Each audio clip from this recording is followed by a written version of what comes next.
Under the California sun rests a tombstone. The inscription upon it was chosen by the woman buried beneath, and it reads simply, "She did it the hard way." For Hollywood legend Bette Davis, those words were not a complaint. They were a warning. 2 Academy Awards, 10 nominations. The most brilliant, uncompromising, and feared actress the studio system ever produced. But while film historians endlessly dissect her on-screen feuds, almost nobody talks about what happened when the camera stopped rolling and she went home. The story of Bette Davis behind closed doors is the story of her 3 children. It is a story that defies every Hollywood cliché.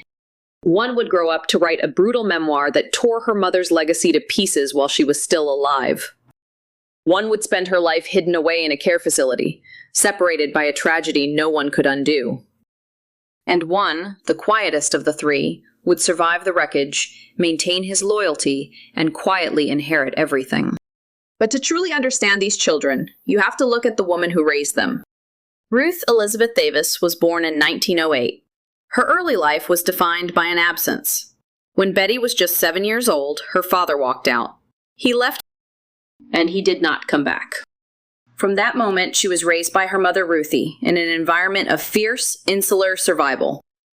Ruthie was a martyr to her daughter's potential, rearranging the universe to ensure Betty could pursue acting. That kind of suffocating devotion leaves a permanent mark. Bet grew up absorbing a dangerous lesson, that to be a mother meant dissolving yourself entirely into your child's needs. But Bette Davis was not built for dissolution. She was built for conquest. Arriving in Hollywood in the 1930s, she was driven by a hunger for absolute control. She famously sued Warner Brothers over mediocre scripts. She lost the legal battle, but won the war, forcing terrified studio executives to hand her the complex, dark roles that made her a legend. Jezebel, Dark Victory, now Voyager. Yet, despite her hardened exterior, she genuinely wanted a family. She just wanted it on her terms. Terrified of losing herself the way her mother had, Betty delayed motherhood. She cycled through 3 chaotic marriages, waiting until she was 39 years old, remarkably late for the 1940s, to have her first child. She thought she could pencil motherhood into her schedule, mold a family with the same perfectionism she applied to a script. On May 1st, 1947, Barbara Davis Sherry was born. Everyone called her BB. Bet was thrilled, but the environment was explosive. Her marriage to William Grant Sherry was a clash of massive egos. Bet's illusion of total control shattered instantly against the messy, unpredictable reality of a failing marriage and a demanding infant. By 1950, the marriage collapsed completely. Betty walked away, stepping almost immediately into the arms of her All About Eve co-star, Gary Merrill. Entering her 40s, she had a new husband, a fiercely strong-willed toddler, and a desperate desire to expand her family. She believed the hardest parts of her life were behind her. She had no idea that the darkest tests of her strength were just beginning, and that the next child to enter her home would bring a heartbreak that would silently haunt the family forever. 2. Margot, the child nobody spoke about. Bette Davis met Gary Merrill on the set of All About Eve in 1950. The timing was almost too perfect. She was fresh out of a bitter divorce from William Grant Sherry, emotionally exhausted but still carrying that relentless forward momentum. Merrill was rugged, handsome, and about 7 years her junior. Their attraction was immediate, intense, and characteristically impulsive for both of them. On July 28, 1950, the exact same day that Gary Merrill's divorce from his first wife was legally finalized, he and Betty were married in Mexico.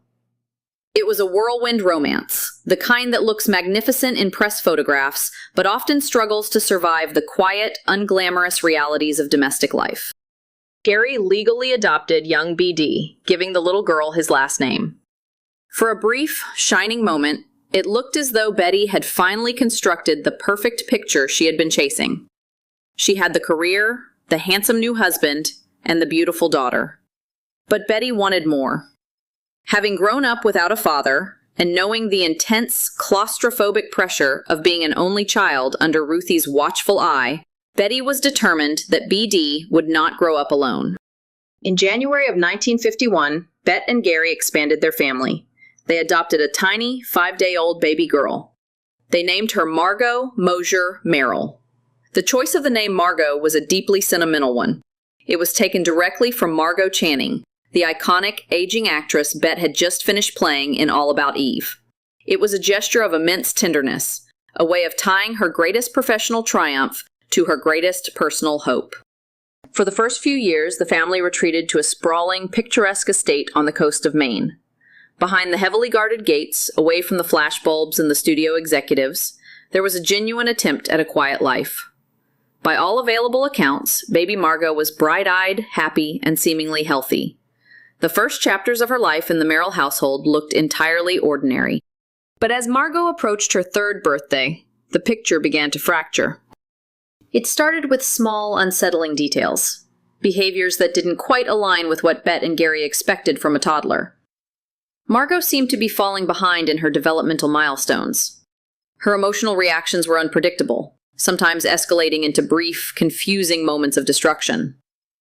At first, it was easy to brush off as the typical unruliness of a toddler. But as the months passed, the differences between Margot and other children her age became too stark to ignore. Deeply concerned, Bette and Gary took Margot to Presbyterian Hospital in New York City for comprehensive medical testing. They were searching for a solution, a treatment, a way to fix whatever was going wrong. Bette Davis, after all, was a woman who believed that any problem could be solved if you simply applied enough willpower, enough money, and enough determination. But the doctors delivered a diagnosis that no amount of willpower could alter. Margot had suffered profound brain damage. The medical consensus was that the injury had occurred either during the birth process itself or very shortly afterward, long before Bette and Gary had ever held her. The damage was permanent, irreversible, and severe. It had already fundamentally shaped who Margot was, and it would dictate the boundaries of who she could ever become. The news landed like a physical blow. Bette Davis was not a woman who accepted limitations gracefully. Her entire life had been defined by breaking through barriers that others said were impenetrable. But there are limits that did not yield to determination, and Margot's brain injury was one of them. Initially, Bette refused to surrender. She tried desperately to keep Margot at home. She adapted the household routines, sought out whatever specialized advice was available in the early 1950s, and tried to convince herself that with a perfectly controlled environment and enough love, Margot might miraculously improve. But the reality of severe developmental disability is not swayed by a mother's hope. Margot's behavior grew increasingly erratic. She struggled with sudden, violent outbursts that she could not control. These episodes often directed physical aggression toward her siblings, creating an environment that was genuinely frightening for young BD, and later for their youngest brother. The tension in the house escalated to an unbearable pitch. It is reported that Betty's mother, Ruthie, who had moved in to help manage the household, harbored a cruel, bitter resentment toward the adoption agency, blaming them for the situation. It was an ugly sentiment, but one born out of the profound disorientation of a family facing a crisis they had zero tools to manage. Years later, Betty described the painful realization of Margot's condition in a way that laid bare her own heartbreak. She stated that when Margot was 8 years old, she was, in almost every cognitive respect, functioning at the level of a child less than half her age. She could not read, she could not write, she could not process authority or complex instructions, and when she became frustrated, the resulting destruction was chaotic. The decision that followed was, by Bette's own admission, one of the most agonizing of her entire life. It was a choice that would haunt her and become a point of vicious contention in the years to come. Bette recognized that the sprawling, high-pressure household of an active movie star, even a wealthy one, was fundamentally incapable of providing the specialized, round-the-clock care that a severely brain-damaged child required. Margot needed a structured, professional environment that Bette, despite all her resources, could not replicate at home. Bette later recounted the specific morning she had to enact this decision. She described dressing 3-year-old Margot in a little sailor suit and a matching sailor hat. She had to sit down with this child, whom she loved deeply but could not reach, and explain with a cheerful, forced smile that she was going away to a wonderful new school. It is an image of profound, quiet devastation. A mother putting on the performance of a lifetime, acting as though everything was fine, while her own heart was breaking in half. Margot was enrolled at the Laughlin School in Geneva, New York. At the time, it was considered one of the premier institutions for children with developmental disabilities. The staff there could offer Margot the specialized daily routines, the safety, and the dedicated attention that the chaotic Davis-Merrill household could not. Because Laughlin eventually expanded its services to include adults, it became the single most constant, stabilizing force in Margot's life. It was the place that knew her best and served her the longest. But placing Margot in Laughlin did not end the pain. It only shifted it. Betty did not simply abandon her daughter, despite what some of her harsher critics would later claim. She brought Margot home to the estate during the summers. She took her on vacations. She made a point of bringing Margot to New York City to celebrate her birthdays, taking her out to dinner and the theater, outings that required meticulous, exhausting planning, given Margot's unpredictable needs. Betty was determined that Margot would know she was part of the family, even if the daily logistics dictated that she could not live under their roof. Yet, the agonizing reality of Margot's absence became a slow-acting poison in Bette and Gary's marriage. Gary, who struggled with his own demons, including severe alcoholism, began to accuse Bette of taking the easy way out. He accused her of casting Margot aside the moment the child became too difficult to manage. Bette fiercely defended her decision, maintaining that Laughlin was the only place equipped to give Margot a safe, fulfilling life. The arguments were bitter, volatile, and deeply destructive. The fracture over Margot's care was just one crack in a marriage that was rapidly crumbling under the weight of addiction, massive egos, and unspoken grief. And as Bette and Gary's relationship hurtled toward an ugly, highly public divorce, the collateral damage was already spilling over onto the daughter who was left at home. BD was watching it all, and she was taking notes. 3. B.D. Hyman, The Ultimate Betrayal.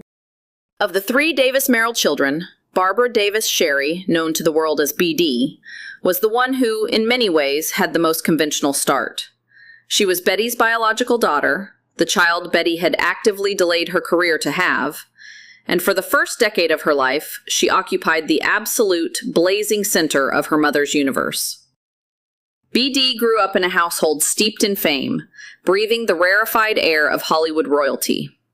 But more importantly, she grew up breathing in the essence of Bette Davis herself. From an early age, it was clear that B.D. had inherited the very thing that made her mother both magnificent and terrifying, an unbreakable, uncompromising will. She was confident, striking, and entirely unimpressed by the celebrity that surrounded her. Betty adored her, but Betty's version of love was inherently possessive. She involved B.D. in her work constantly, bringing her onto film sets and even securing her small on-screen roles, including a brief appearance in the 1962 psychological thriller Whatever Happened to Baby Jane, the film that cemented Betty's legendary late-career comeback. To promote the film, a proud Bette took a 15-year-old B.D. to the Cannes Film Festival in 1963. It was meant to be a glamorous mother-daughter triumph. Instead, Bette would later look back on that trip and call it the single greatest mistake of her entire life. It was there, under the flashing lights of the French Riviera, that 15-year-old B.D. was introduced to a British man named Jeremy Hyman. Jeremy was an executive with Seven Arts Productions. He was polished, worldly, sophisticated, and he was 29 years old. The age gap was enormous, glaring, and by any modern standard, deeply alarming. Yet, in the insulated, fast-moving world of 1960s Hollywood, the relationship faced remarkably little resistance. B.D. was utterly captivated, and Jeremy pursued her with a quiet intensity that offered her something Bette could never provide, an escape hatch from her mother's overwhelming shadow. In 1964, when B.D. was just 16 years old, she and Jeremy Hyman were married. In a move that still baffles Hollywood historians, Bette Davis gave the union her full public blessing. Perhaps she believed that by approving of the marriage, she could keep her fiercely independent daughter close to home. Perhaps she was simply blind to the reality of a 16-year-old marrying a man nearly twice her age. But whatever Betty's reasoning, the marriage marked the beginning of a long, slow, and agonizing severance between mother and daughter. Over the next 2 decades, B.D. and Jeremy built a life entirely separate from the Hollywood establishment. They had 2 sons, Ashley and Justin. B.D. underwent a profound ideological shift, becoming a devoted evangelical Christian, a transformation she later described as the defining turning point of her adult life. The philosophical chasm between a hard-drinking, unapologetic, fiercely liberal Hollywood legend and a strict, born-again evangelical daughter grew wider by the year. Yet, beneath the surface of their ideological differences, a tangled web of financial dependency kept them tied together. Despite the growing emotional distance, Betty continuously supported the Hyman family financially. At one point, when B.D. and Jeremy were on the brink of losing their home, Betty stepped in with her own money to save it. They still visited, they still spoke. There was a fragile, strained peace that hung over the family. And then, in 1985, that peace was obliterated. B.D. Hyman published a memoir titled My Mother's Keeper. It did not arrive like a book. It arrived like a grenade thrown directly into Bette Davis's living room. The memoir was a total, unsparing assassination of Betty's character. In its pages, B.D. painted a portrait of a mother who was not merely difficult, but monstrous. She described Betty as a manipulative, hysterical alcoholic who emotionally terrorized everyone in her orbit. She claimed her mother would stage dramatic, terrifying scenes, including faking attempts to harm herself, just to force her children into submission. According to B.D., Betty was deeply jealous of her daughter's marriage, deeply resentful of her grandsons simply for being boys, and capable of turning any family gathering into an agonizing psychological war zone. The accusations were incredibly damaging, but it was the timing of the book that made the betrayal feel unspeakably cruel. When My Mother's Keeper hit the shelves, Bette Davis was 77 years old. She was no longer the untouchable titan of Warner Brothers. In the months just prior to the book's publication, Betty had undergone a mastectomy for breast cancer. Shortly after that, she had suffered a severe stroke that left her frail, physically diminished, and struggling to speak. She was fighting for her life in a hospital bed when her own daughter delivered the most devastating public humiliation of her entire career. The fallout was immediate and seismic. Hollywood, an industry not exactly known for its moral compass, was collectively horrified. Even Gary Merrill, Bette's volatile ex-husband, who had fought bitterly with her for years, publicly defended her. He went on the record to state that B.D.'s book was a complete distortion of reality, driven by nothing more than cruelty and greed. He pointed out the staggering hypocrisy of B.D. writing an exposé about her mother's alleged evil, while sitting comfortably in a house that her mother's money had helped pay for. Michael, Bette's adopted son and B.D.'s younger brother, was so disgusted by the memoir that he immediately severed all contact with B.D. He never spoke to his sister again. But the loudest, most deafening reaction came from Bette herself. She offered no tearful television interviews. She did not launch a public relations campaign to defend herself against her own child. For 2 years, she let the silence hang heavily in the air. Then, in 1987, Betty published her own memoir, This and That. She addressed the betrayal only at the very end of the book, in the form of an open letter to her daughter. It was a masterclass in restrained, icy devastation. She wrote that the stroke had been a physical nightmare, but that her daughter's book was a wound she found infinitely harder to survive. But the most cutting detail of the letter was not what Betty said, but what she called her daughter. She did not use the name Barbara. She did not use the affectionate childhood nickname, B.D. Throughout the letter, Betty referred to the woman she had given birth to strictly by her married last name, Hyman. With that single formal word, Bette Davis drew a permanent, impenetrable line in the sand.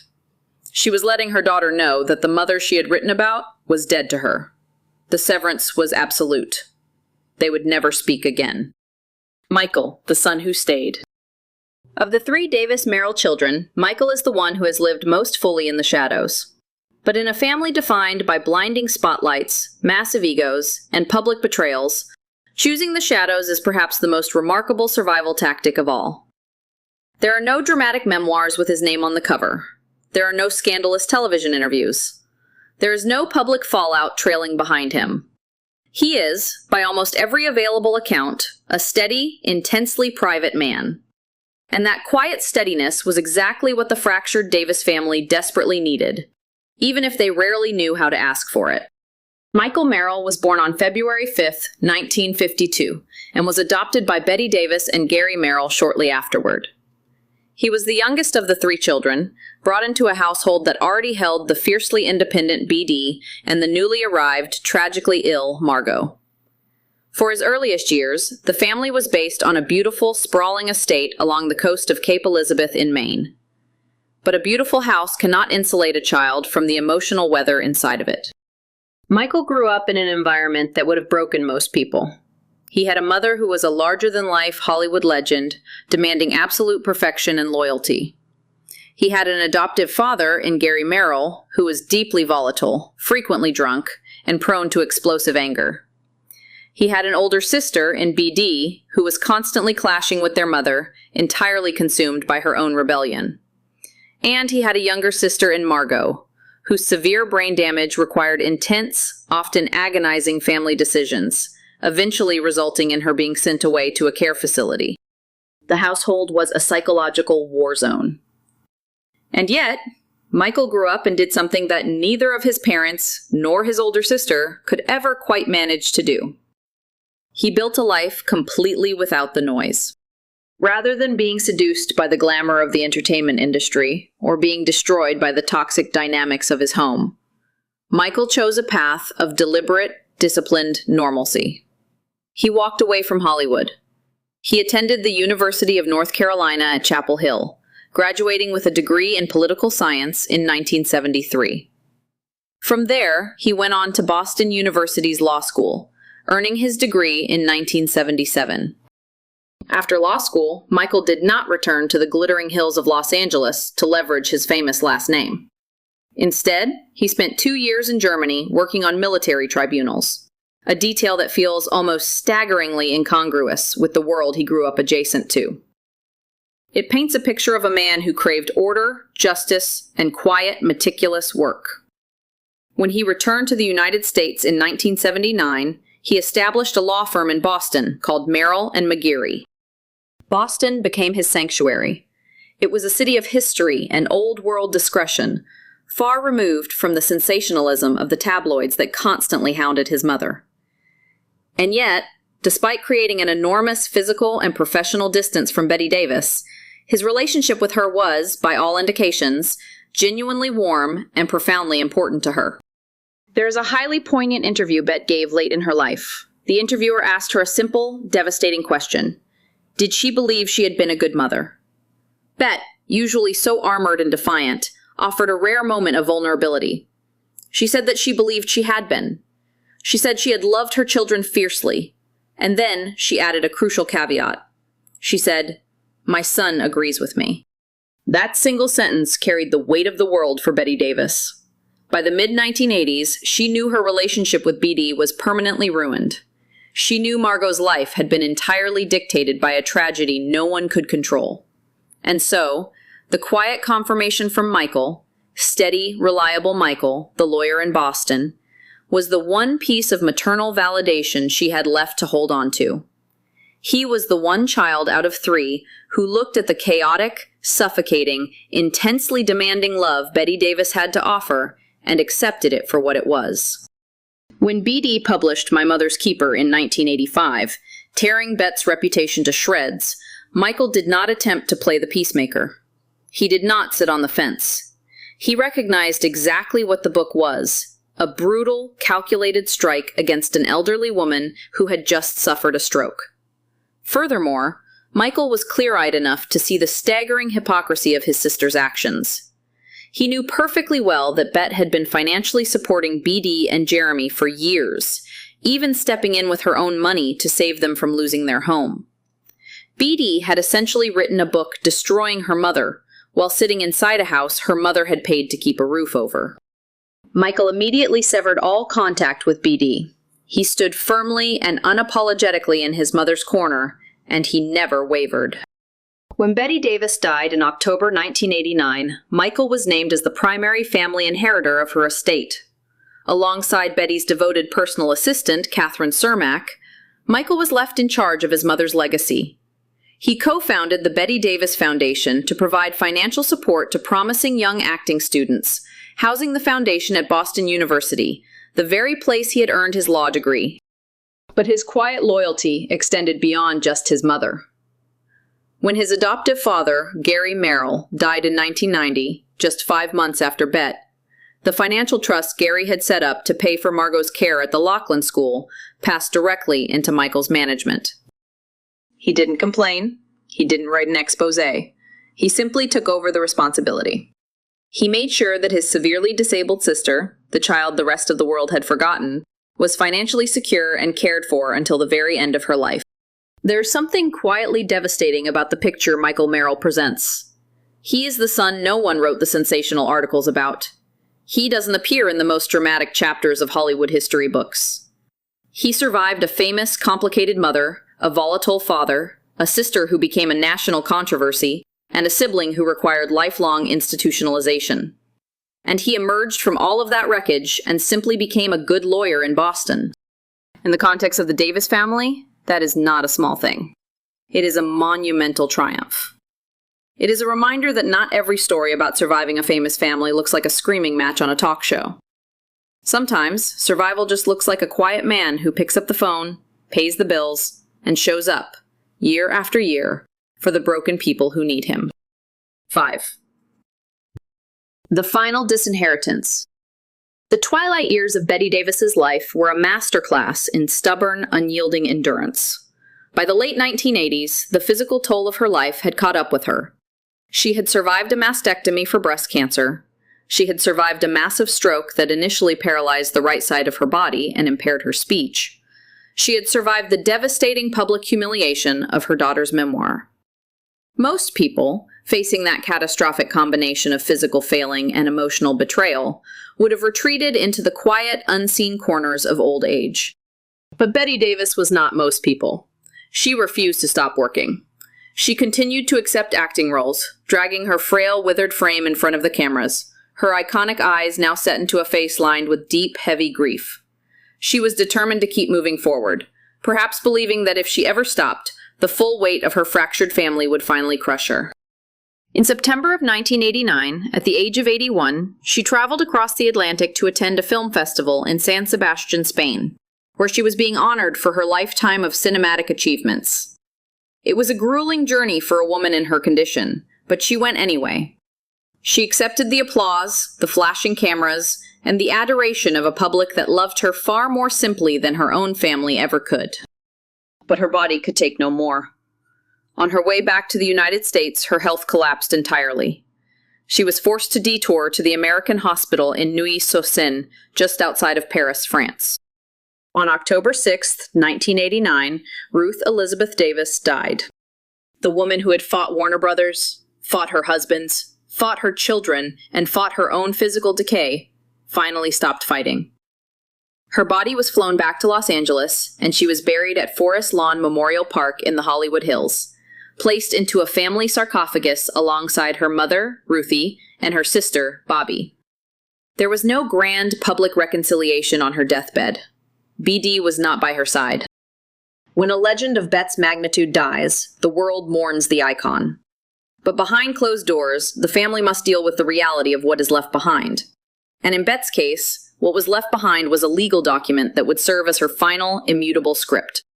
The last will and testament of Bette Davis was a masterpiece of cold, calculated exclusion. Her estate, at the time of her death, was valued at somewhere between $600,000 and $1 million. To the modern ear, that might sound like a surprisingly modest sum for a Hollywood queen, but it reflected a lifetime of staggering medical bills, steep taxes, and the fact that Bette had spent decades financially supporting the very people who had ultimately let her down.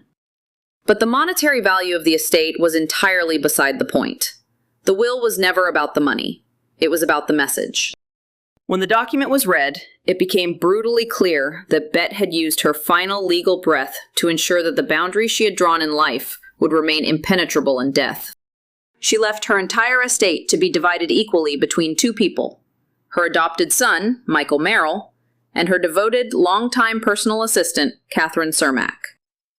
Catherine had moved in with Betty during the final, grueling years of her life, functioning as a caregiver, a confidant, and a surrogate daughter when BD had walked away. Michael and Catherine were the two people who had stayed. And Betty rewarded that loyalty with everything she had left to give. But the most striking paragraphs of the will were not about who received the money. They were about who was explicitly, legally erased. Bette's lawyers had drafted clauses specifically naming the family members who were to receive absolutely nothing, ensuring that no loophole could ever be exploited in a probate court. First, the will stated, "I declare that I have intentionally and with full knowledge omitted to provide herein for my daughter, Margot." To the outside world, reading this in the tabloids, it sounded like a final act of cruelty against a helpless, brain-damaged child. But the truth was more complex and far more practical. Betty knew that her ex-husband, Gary Merrill, had already set up a dedicated financial trust to pay for Margot's lifelong care at the Laughlin School. She also knew that Michael would take over the management of that trust when Gary died. Margot's practical, day-to-day needs were fully secured. Including her in a complex Hollywood estate would only have created legal entanglements for the facility caring for her. The exclusion of Margot was not an act of malice. It was an act of cold, pragmatic reality. But the exclusion of BD was entirely different.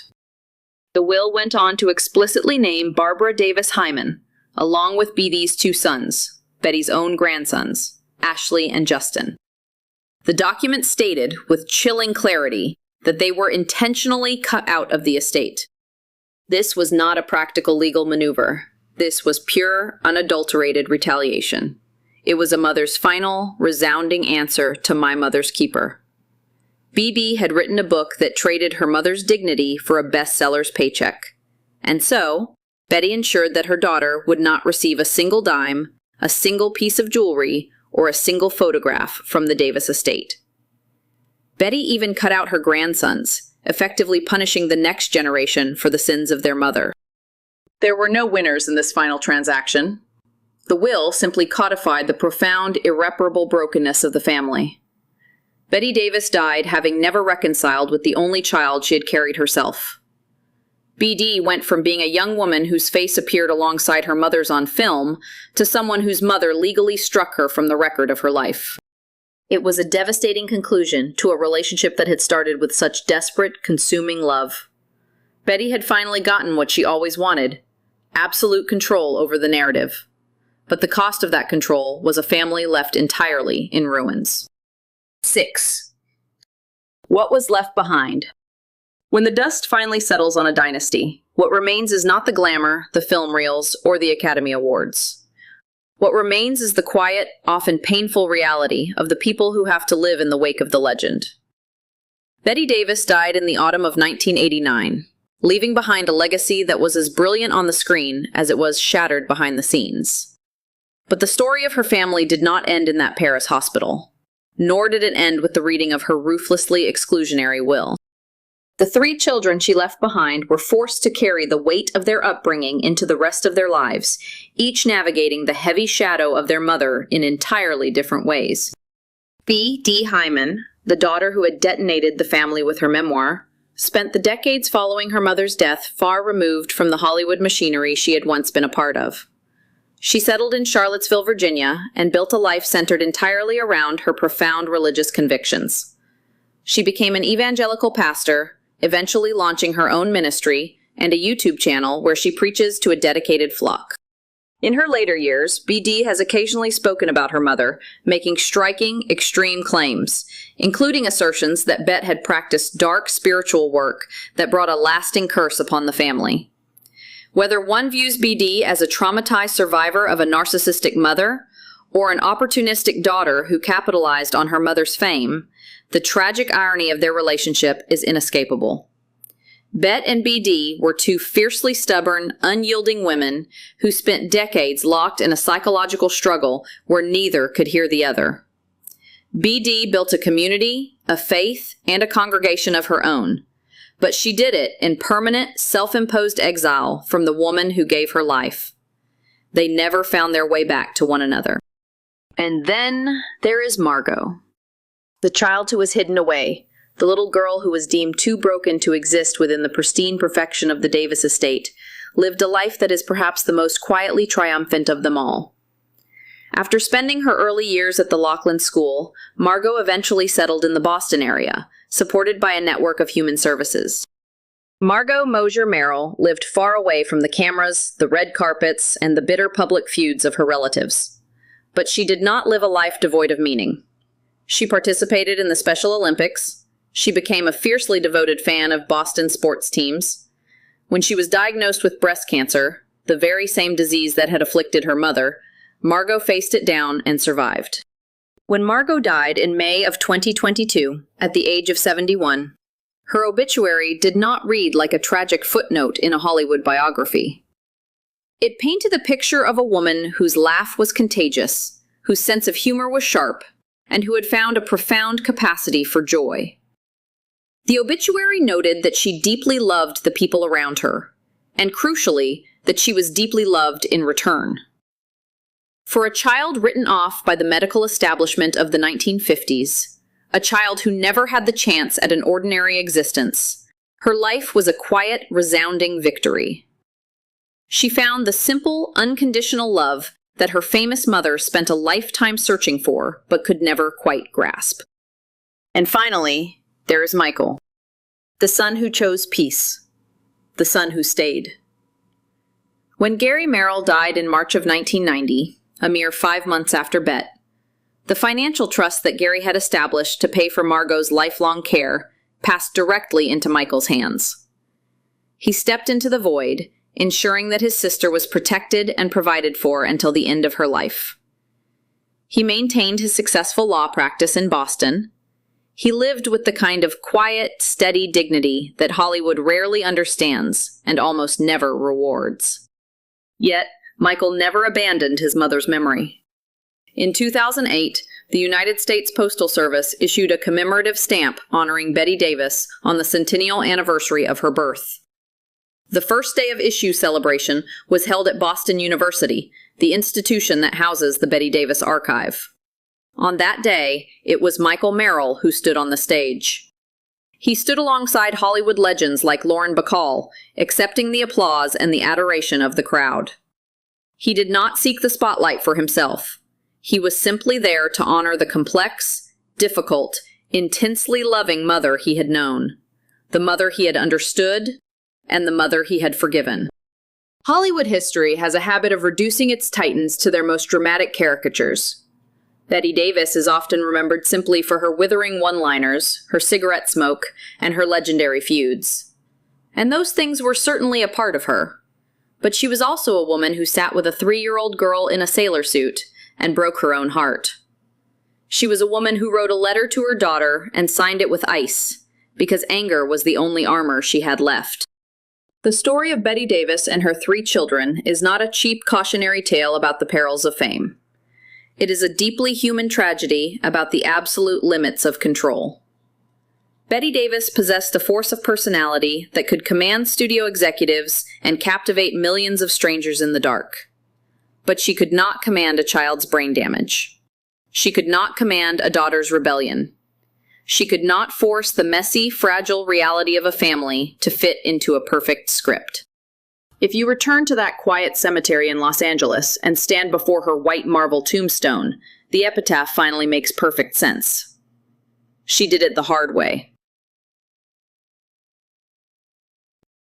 She really did. She fought for every inch of her legendary life, carrying private griefs that were heavier than any role she ever played. And in the end, her children, the one who betrayed her, the one who was hidden, and the one who stayed, had to do it the hard way too.